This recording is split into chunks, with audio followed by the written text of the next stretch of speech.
All right, section 5.1. First section in chapter 5, we're talking about extreme values. When we say extreme values, we're really just talking about maximums and minimums. First thing we're going to do is kind of redefine our idea of what an absolute extreme is, like absolute maximums and minimums, and then reinforce our idea of what local extremes are. Sometimes they're called extrema. That's just another plural for extremes. That's just fine. We're just talking about maximums and minimums today. All right, so first off, absolute maximums and absolute minimums. That's the absolute highest point or the absolute lowest point on a curve. There is no point higher, there is no point lower. They are sometimes called global extremes because they are the one highest point on the whole graph. All right, if I take the graph y equals x squared, that does have an absolute minimum right there at 0. 0 would be the absolute minimum. There is no point lower. It doesn't have an absolute maximum though, because x squared keeps going. No matter what point I try to pick, there's always a point higher up, right? I can't say the maximum value is 1 billion because it'll go up to 1,000,000,002, right? So if there is no absolute maximum, then there isn't any. In this case though, there's an absolute minimum, but not an absolute maximum. All right, now that's assuming we have the y equals x squared defined for all real numbers. We can actually restrict this domain and it's going to change our answer.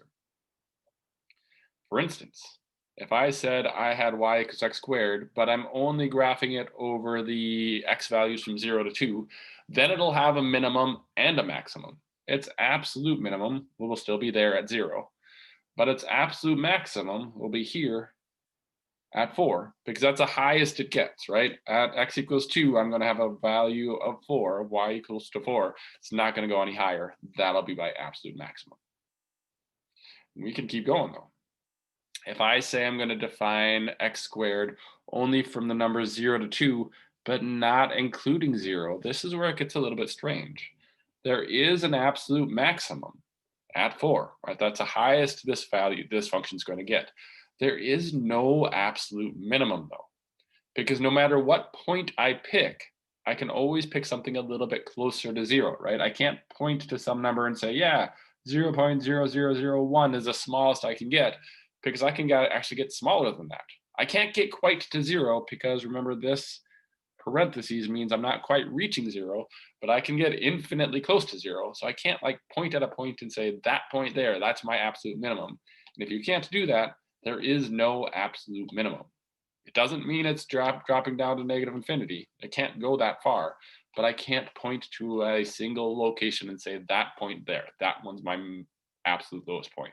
Since you can't do that, it technically has no minimum lowest point. All right, and then last, if I have it over to open intervals, right, doesn't quite reach 0, doesn't quite reach 2, then there's no absolute maximum or absolute minimum, right? Because again, I can keep getting closer and closer to 0. I can't pick a point that's going to be the smallest point. And here I can get closer and closer to 4, but I can't pick a point and say that's my absolute highest point. All right, so that leads us to something called the extreme value theorem. The extreme value theorem just says that if f is continuous, in other words, no breaks in the graph, no holes or asymptotes or anything, and it's defined over a closed interval, right, which means the brackets, not the parentheses, then it's absolutely guaranteed to have a maximum and a minimum over that interval, right? I've got several examples here. You can tell it's a closed interval because of the endpoints. Its maximum value is right there. Its absolute minimum value is right there. Right. So as long as you are continuous and define over a closed interval, you're guaranteed to have a maximum and a minimum on that curve somewhere. Local extremes. Local extremes are what you're used to thinking of when you think of maximums and minimums. It's just any local maximum over its local area. So if I do something like this, that has several maximums and minimums, right? It's got a maximum there and there and there. Those are all maximums. And I've got a bunch of minimums too. There's a minimum there, a minimum there, and a minimum there. If I wanted to be a little bit more clear with my language, I would say local maximums and local minimums. but it really doesn't matter. If you just say maximum, the kind of default in math is that we're talking about local maximums. Same thing for local minimums, right? Now we get to some calculus. In calculus, there is a point called a critical point.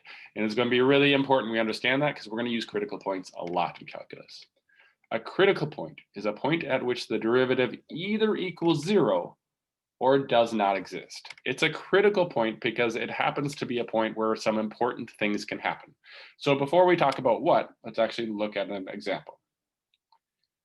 How many critical points does this function have and where are they? So take a look at it, see if you can figure it out.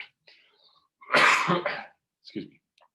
All right, so I've got a critical point there because the derivative looks like it appears to be 0 there, right? A slope of 0. I've got a critical point there, again, because the derivative appears to be 0 there. I've got a critical point there, again, because the derivative appears to be 0 there.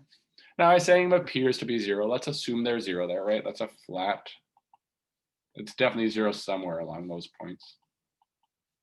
All right, and I've also got a critical point there. Not because the derivative is 0, but the derivative is undefined there. Because we have a corner, right? Can't have the derivative at a corner. All right, so this one has 4 critical points, 3 that happen to be equal to 0, and 1 that is undefined. All right, why critical points are important.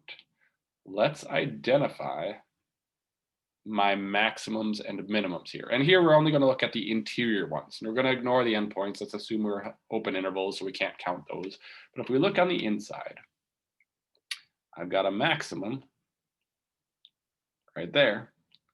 I've got a minimum right there. And I've got another maximum right there. How do those relate to the critical points? Same locations, except for this one. No maximum or minimum there, because there's not a maximum or minimum point. Turns out on the inside of a function, any maximums and minimums will always, always, always happen at a critical point. Because the only way for you to have a maximum is if your derivative is going up and then it's going down, right? Which means you had a positive slope and then a negative slope.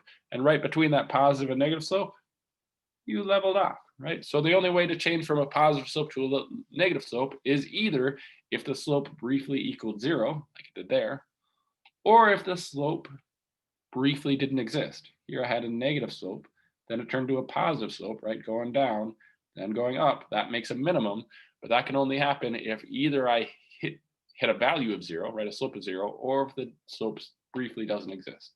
So that's going to be a huge thing. 2 important notes. All interior extrema occur at critical points. So these maximums and minimums on the interior, they will always, always, always happen at critical points. But note, not all critical points are extrema. Just because you have a critical point doesn't mean it's an extrema. We had a critical point right there where the derivative was equal to 0, but it wasn't a maximum or minimum.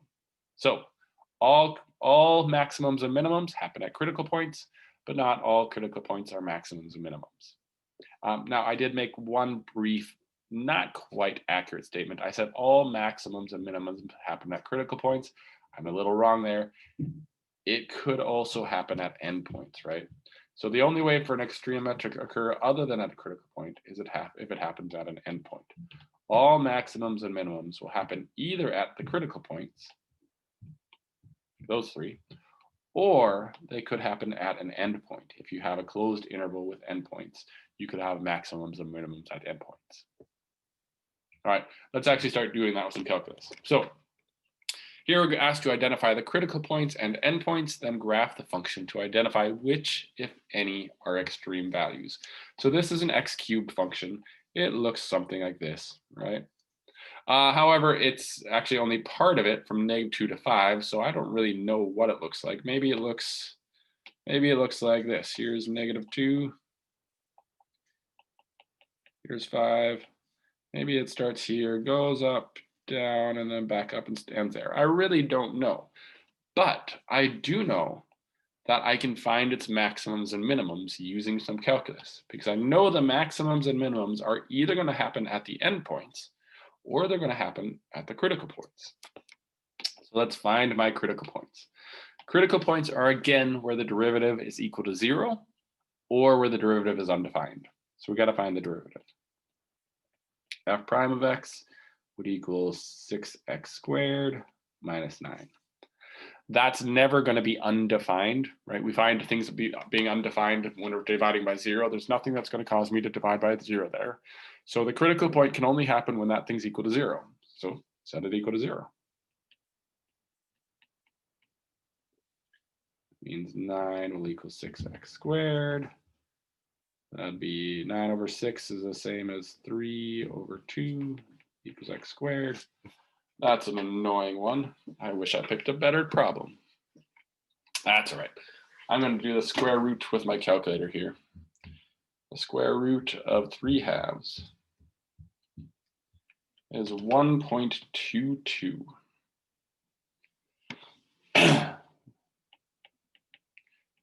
Plus or minus 1.225.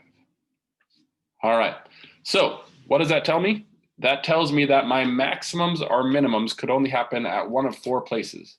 It might happen at one of the endpoints. Ooh, hold on. Notice this.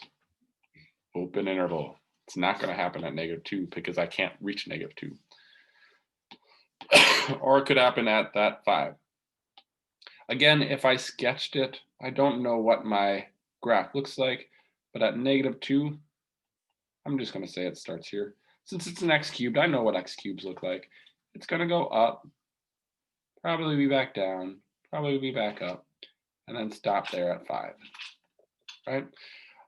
I know that this point and this point, that's where my derivatives are flat. That's where I have a derivative of 0.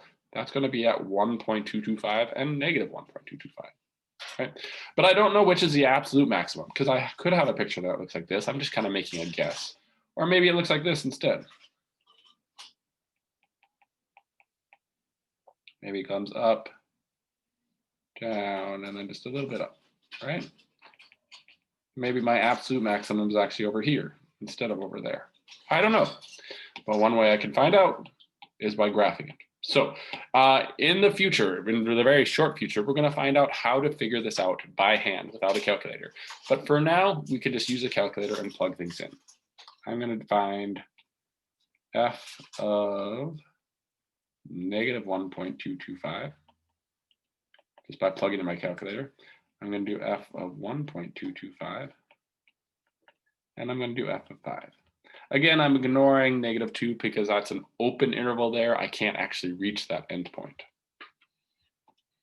All right, this one's at 9.349. This one is at -5.348. And this one is at 207. All right, I can definitely see what my maximum and minimum values are. Again, because I know what x cubed looks like, I know I looking roughly like this, right? But now I actually know these values. Right there, that maximum happens at -1.225, comma 9.349. This minimum here, that happens at 1.225, comma -5.348. And that maximum there, that's huge. That happens at 5, comma 207. That's its absolute maximum, and that's huge, right? For our purposes today, we're going to be allowed to use a calculator. You can graph this thing and actually find where those maximums or minimums are and just look at them. And you can graph them on your calculator, and I don't have any problem with that. Just make sure that you do this part first, so you identify your possible places your maximums and minimums could be. The only places I could have had a maximum and minimum for this were at these 3 values. I want you to figure out that first before you graph it. Then go ahead and graph it. Again, we're going to talk about in the future how to find out if those are maximums or minimums without a calculator. But for now, go ahead and use a calculator. All right, one last thing, there's something called a stationary point. A stationary point is just a point in the domain at which f prime is equal to 0. Please note a stationary point is a type of critical point. So we had listed critical points before up here. Let's see, there's my critical points. Oh, there they are. In this case, we had 4 critical points. 3 of them were where the derivative were equal to 0. Those 3 are just called stationary points. They're called stationary because if you think about position and velocity functions, right? If you're at a velocity of 0, you're not moving anywhere, thus you're stationary. So if the derivative is ever equal to 0, there's given a special name for that. It's called a stationary point. If you add the undefined derivatives, those are called critical points. All 4 of those are critical points. These 3 are critical points that are given another special name of stationary points. Not hugely important. Critical points is one more important, but it shows up on occasion. So you should just know what it is. Little vocab word. All right. One last problem, same as before. Identify the critical points, indicate if a critical point is a stationary point or not, and then graph it and figure out which ones are extreme values. All right. Excuse me. So one last one. Critical points. Again, huge. Where do critical points happen? Where the derivative is 0 or where the derivative is undefined. So first thing to do is find the derivative. Hopefully we're to the point now that if you look at this, yes, you could use a quotient rule, but personally, I would rewrite this as x squared minus 1 all to the negative 1 power, because then it makes my derivative easier. I don't need the quotient rule then. Y prime would be, bring that negative 1 down, x squared minus 1 all to the negative 2 power, then multiply by the derivative of the inside, multiply by 2x. If you prefer the quotient rule, go ahead, use the quotient rule. Ends up being the same thing. If you simplify this, that'll be a negative 2x all over x squared minus 1 squared.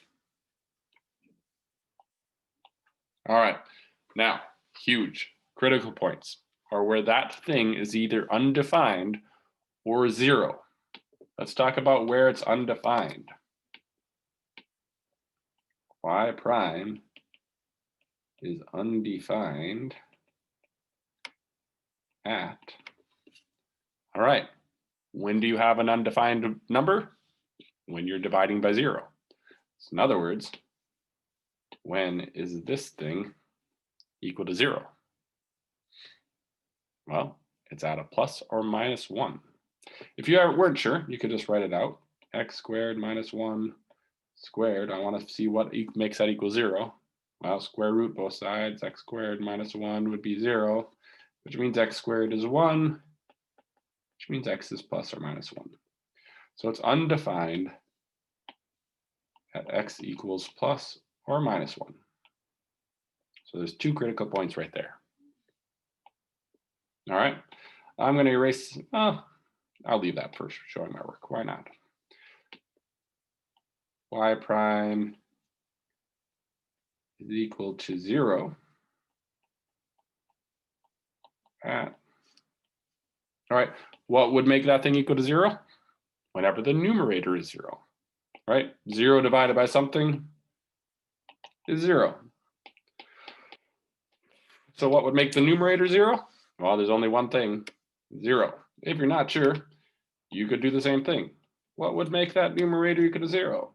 What would make 2x equal to 0? Divide both sides by negative 2, x equals 0. So I have 3 critical points. One at x equals 0, one at x equals 1, one at x equals negative 1. Which of those are stationary points? That one.